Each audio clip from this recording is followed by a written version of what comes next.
here's the device. Here's the assessment device. It's called the question. И вот суть этой диагностической техники. Она называется вопрос. All right. How would your life be different if you didn't have this problem? И вот как звучит этот вопрос. Вопрос — это название самой техники.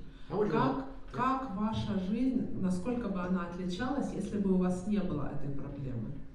And the answer to the question will often tell you. И ответ на этот вопрос часто показывает вам, what the source of this problem really is. В чем суть источника этой проблемы. If the answer to the question is, if I weren't so anxious, I could go to school. А если ответ на этот вопрос, например, такой: если бы я не тревожился так сильно, я бы смог ходить на занятия или пойти в университет учиться. Often that tells us the answer to the problem. The reason for the symptoms is because the person is afraid to go to school. И очень часто мы слышим в ответе на этот вопрос причины проблемы. Мы слышим, как в этом случае, что человек просто боится ходить на занятия. Another question that relates to the person's goal. Другой вопрос, который имеет отношение к целям человека. Which I think is a very important question to answer at the beginning of any counseling or helping relationship. Который, я думаю, что является очень важным вопросом в процессе консультирования в начале и также и в любых отношениях тоже. And I think it also probably gives the client a little sense that maybe we're actually going to solve the problem. И этот вопрос дает клиенту ощущение, что, возможно, мы действительно собираемся тут заниматься решением проблемы. Is this question? Следующий вопрос. How will we know when we're finished? Благодаря чему мы будем знать, что мы уже завершили нашу работу? When should we stop? Когда мы должны остановиться в нашей работе? So how will your life be different? What will you be doing then that you're not doing now? Как ваша жизнь изменится? Что вы будете делать, когда мы завершим нашу работу, когда мы уже справились с теми сложностями, с которыми вы обратились? Что вы будете делать тогда по сравнению с тем, чем вы занимаетесь сейчас? You might even ask this question on a helpline call. Вы даже можете задавать этот вопрос и во время работы с клиентами на линии доверия. At the end of this phone call, how do you want your life to be different? В конце этого звонка, как вы хотите, чтобы ваша жизнь отличалась? How much time do you have? Only 20 minutes. Сколько у вас времени есть? Может быть, у вас только 20 минут? Okay, what do you want to get out of this phone call? А что вы хотите получить в результате этого звонка? Sometimes we as helpers want to help forever. Иногда мы, как помощники, помогающие, люди помогающих профессий, хотим помогать людям вечно. And maybe this is one of the problems that I have sometimes that I'll explain to you. И это может быть одна из проблем, с которой я сам сталкиваюсь иногда. Я объясню вам об этом дальше. Then Вопрос? Вопрос. Правильно я понимаю, что цель ставится процесс-терапии не сразу? И кто ее ставит? Клиент, консультант или какая-то совместная работа? Very often the client will never tell you what the goal is. Очень часто клиент вам никогда не скажет, какова его цель. You have to be like a detective. Вам нужно быть кем-то вроде детектива. Or guess. Или угадывать. It's okay to guess. Нормально угадывать. Because sometimes you guess, the client says, no, you're wrong. Иногда вы угадываете, но клиент все равно вам скажет: нет, вы ошиблись. It's all right for us to be wrong. Мы можем ошибаться. But often the client is not aware really consciously of what the goal really is. Но очень часто клиент не знает, у него нет на уровне осознания, понимания, какова его цель. So we have to, often we have to help the client discover what their goal is. И очень часто нам нужно помочь клиенту обнаружить, какова его цель. Let me talk for a minute about the way I go about doing therapy. Разрешите мне в течение минуты коротко рассказать вам о том, как я провожу терапию. Now I often have to ask my clients to forgive me because I'm a preacher. Я часто вынужден просить у своих клиентов прощения, поскольку я проповедник. And I love to preach. Я люблю проповедовать. And if I start preaching to you, please forgive me. Если вдруг я случайно начну вам проповедовать, пожалуйста, простите меня. But often I will say that to a client. I say, "Oh, I'm a preacher. You have to forgive me," and they laugh. И часто я говорю клиенту: ой, я проповедник, и, пожалуйста, простите меня, ну и клиент смеется. And they say, okay, I forgive you. И клиент говорит: конечно, ничего страшного, я прощаю вас. But often, once we've listened to the client and they get the sense that we care about them, Но очень часто мы слушаем клиента, и у клиента складывается впечатление, что мы заботимся о нем. at that stage, the therapy often enters into what I could just call a conversation, a running conversation. И это часто называется, ну это просто как такой диалог. And it involves teaching or psychoeducation, Он включает в себя обучение или психоэдукацию. and sort of like coaching a person, like a coach does for a player on the sideline, И процесс коучинга, or encouraging a person. и ободрение человека. And these things, and especially encouragement, I'm going to be talking about probably later on. О ободрении я отдельно буду говорить позже. Then sometimes I'll use diagrams. Иногда я использую диаграммы. You'll be seeing some of those as we go along. 4 goals of misbehavior for parents. И вы будете видеть эти диаграммы по мере того, как мы дальше будем говорить с вами. Они будут включать в себя 4 ложные цели поведения для родителей. A message format called the I message. И формат коммуникации, который называется «Я послание». There's one called making progress called the road diagram, where you go from one side of the road to the other. И есть еще диаграмма, которая называется как дорожная карта, где вы по стрелочкам там будете оценивать ситуацию, переходя с одной стороны, с одного вопроса к другому. Diagrams about responsibility between parents and children. Это диаграммы, и также есть диаграммы, которые включают соотношение в степени ответственности между родителями и детьми. And about the play, work, love diagram that I use. И также диаграмма, которая отражает игру, работу и любовь в соотношении этих сфер жизни. And all of these I'm going to be sharing with you as we go along. И всем этим я поделюсь с вами по мере того, как мы будем дальше общаться. Let's see. My theories about human beings and human nature are not generally perfect. Мои теории о людях и сути человеческой природы не являются идеальными в общих чертах. But it gives a person an opportunity to think about how they operate and how they function themselves. Но это дает возможность человеку думать о том, как он оценивать то, как он думает, как он функционирует.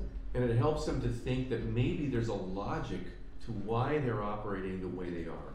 И это помогает человеку сформировать представление о том, что, возможно, то, как он функционирует, является логичным. И есть причина на то, почему происходят те или иные вещи в его жизни, или он делает то или другое. And that maybe I'm not really crazy. И, возможно, я все-таки не сумасшедший. And maybe there's a logic to what I'm doing. И, может быть, есть все-таки логика в том, почему я делаю те или иные вещи.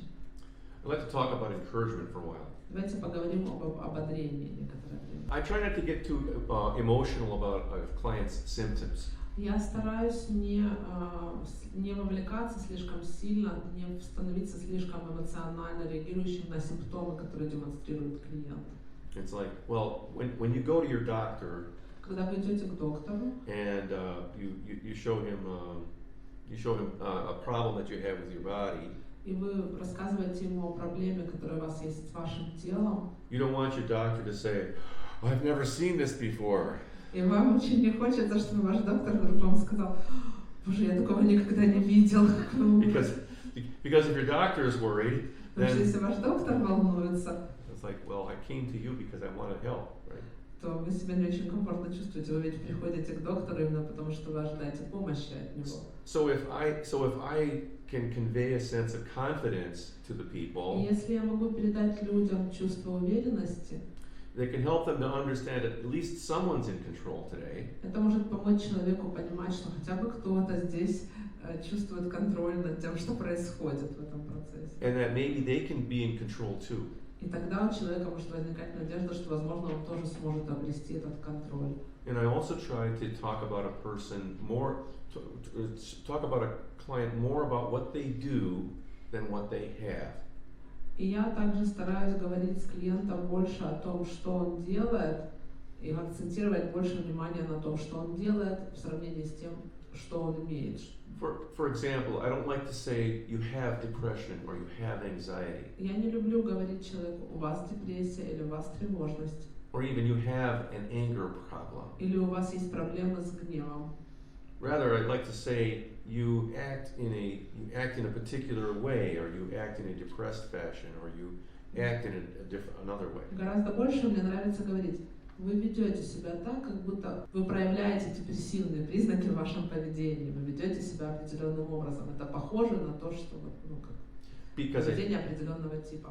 I think it's easier to change how you do things. It's easier to change how you do things than it is to change what you have. И легче менять то, как вы делаете те или иные вещи, чем то, чем вы обладаете, то, что является вашей какой-то характеристикой. It's very difficult for me to change the fact that I don't have much hair. Мне очень сложно изменить тот факт, что у меня нет большого количества волос. But I don't have to cry about it. Но мне не нужно об этом плакать. And the psychological literature is quite clear that the confidence that a therapist has in the therapy has a great deal to do with how the therapy ends. В психологической литературе очень четко излагается такая мысль, что уверенность в успешности терапии очень сильно коррелирует с тем, какой исход терапии, то есть уверенность самого терапевта. So the people that you help need to believe that you, in what you are doing. И люди, с которыми вы работаете, людям, которым вы помогаете, они очень нуждаются в уверенности, что вы знаете, что вы делаете. I don't mean that we should be deceptive, Я не имею в виду, что мы должны с вами обманывать клиентов, but that we should have confidence in ourselves, or at least in God working in our lives. но мы должны иметь уверенность в себе или хотя бы в том, что Господь действует в наших жизнях. And often that confidence will be contagious to the people that we're around. И очень часто эта уверенность является заразной для людей, которые находятся рядом с нами. I mentioned before that people have goals. Я ранее упоминал, что у людей есть цели, And what we try to do in therapy is to show people that maybe the way they're going about reaching their goals is not very effective. и очень часто в терапии, что мы делаем, мы показываем людям, что, возможно, способы, которые они используют для достижения своих целей, не являются самыми эффективными. And that maybe their goal of being safe or being close to someone И, возможно, цель человека, которая заключается в том, чтобы быть в безопасности или быть близкими с кем-то, is a very good goal, but they're just going about it in a way that's not working very well.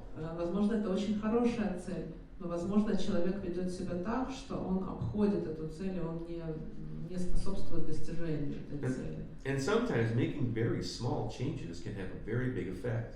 И иногда внедрение очень маленьких изменений может иметь очень сильный эффект.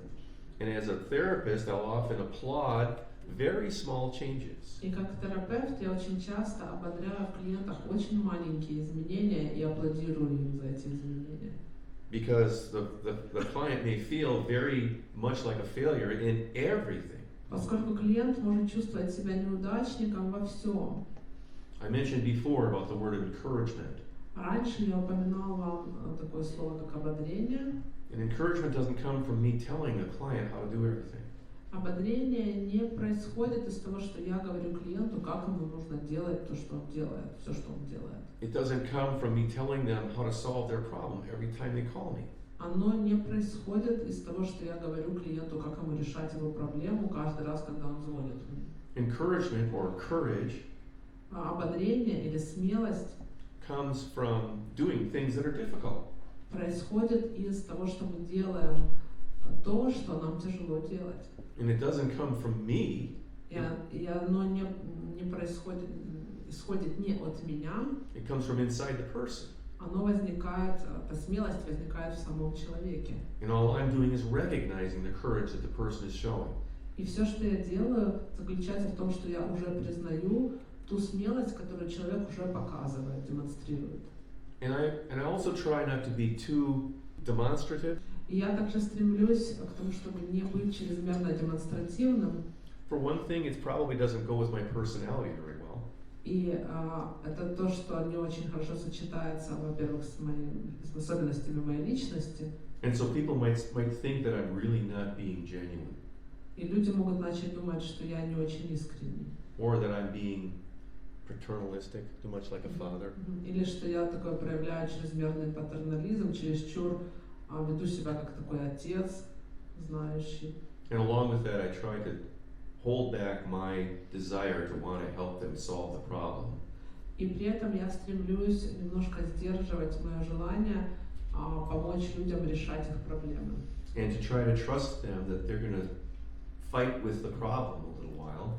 И я доверяю людям в том, что они могут сражаться с проблемой в течение какого-то времени. And that their fighting with the problem will actually make them stronger. И их сражение с проблемой помогает им становиться более сильными. And it's very interesting that encouragement, a little bit of encouragement, can help people survive some very difficult things, hardships, troubles, and even making many mistakes. И это очень интересно, потому что ободрение помогает людям пережить разные сложности, в том числе даже ситуации, когда они осуществляют ошибки. Sometimes people ask me if I'm a biblical counselor. Иногда люди спрашивают, являюсь ли я библейским консультантом. Well, that word can mean a lot of things. Ну, это слово библейский может означать много чего. But I do believe that what I do is informed by what the Bible teaches. Но я верю, что то, что я делаю, согласуется с учением Библии. And that I believe that the things that are true from scientific observation are backed up by what the Bible says. И я убедился, что то, что мы видим из научных исследований, результаты научных исследований согласуются с тем, чему нас учит Библия. And so much of you could say the confidence that I have comes from the fact that I know what the Bible says about things. И очень большая часть моей уверенности происходит из того, что я знаю, чему нас учит Библия. I know God personally, and I study the Bible for myself. Я знаю Бога лично, и я изучаю Библию сам. And the Bible helps to shape how I think about everything. И Библия помогает сформировать то, как я думаю о разных вещах, о разных вопросах, о разных жизненных ситуациях. And in such a way that it's difficult for me to think about thinking without it. И мне даже до такой степени то, о чем я говорил, проявляется в моей жизни, что мне даже сложно думать о том, как я думаю о жизни, не учитывая вот то, о чем я только что говорил. Now, for some of you who like to make lists, Многие из вас, наверное, любят составлять списки. I'll give you a list of the steps in therapy. Я сейчас вам дам перечень шагов в терапии. Okay, and that's six. 6 пунктов.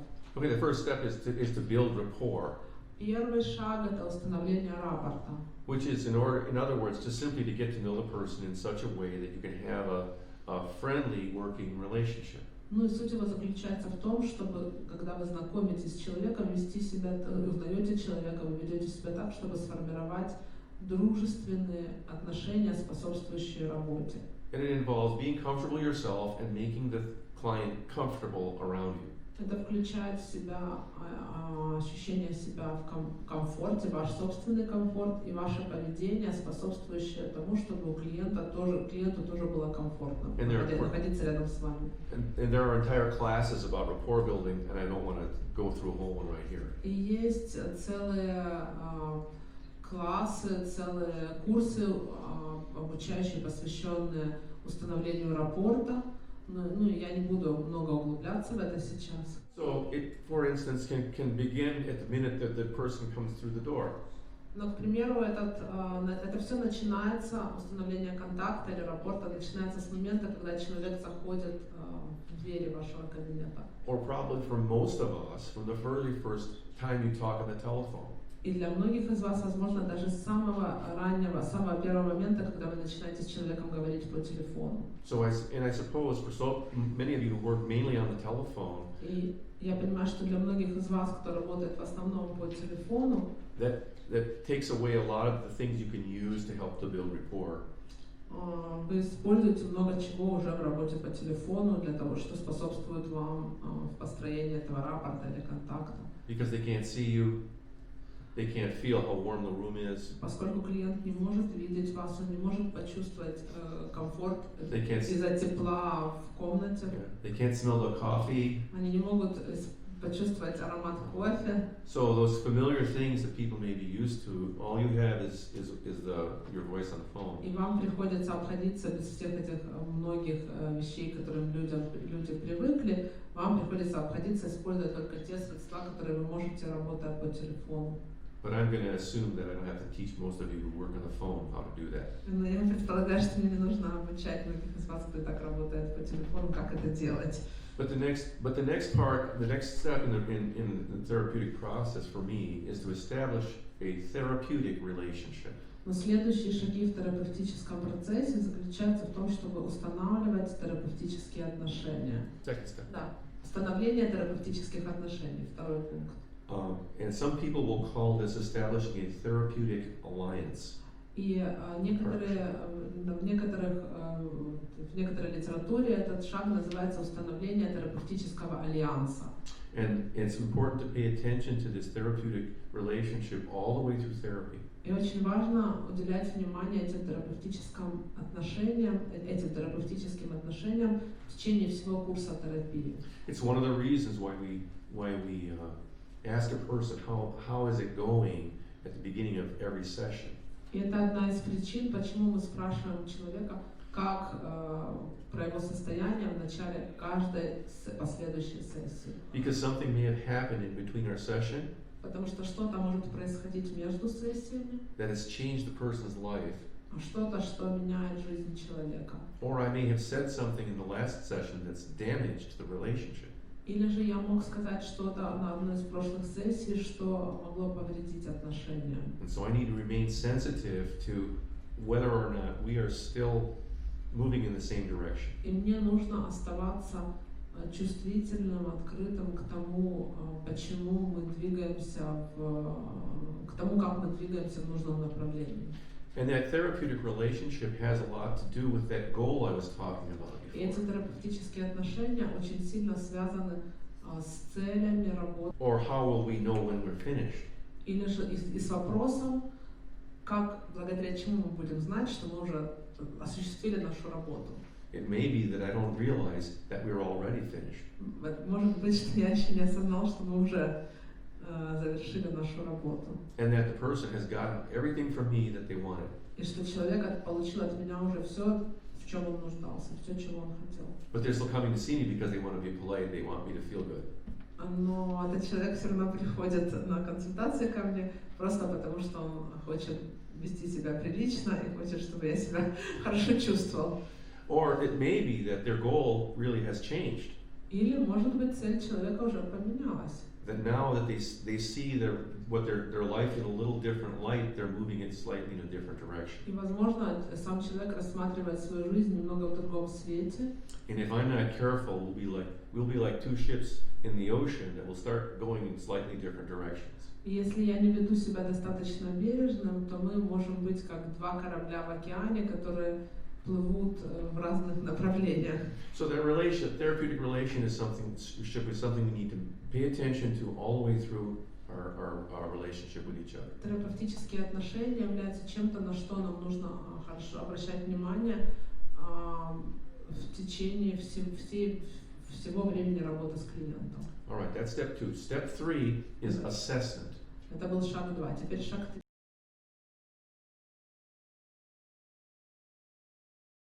So assessment is the next step.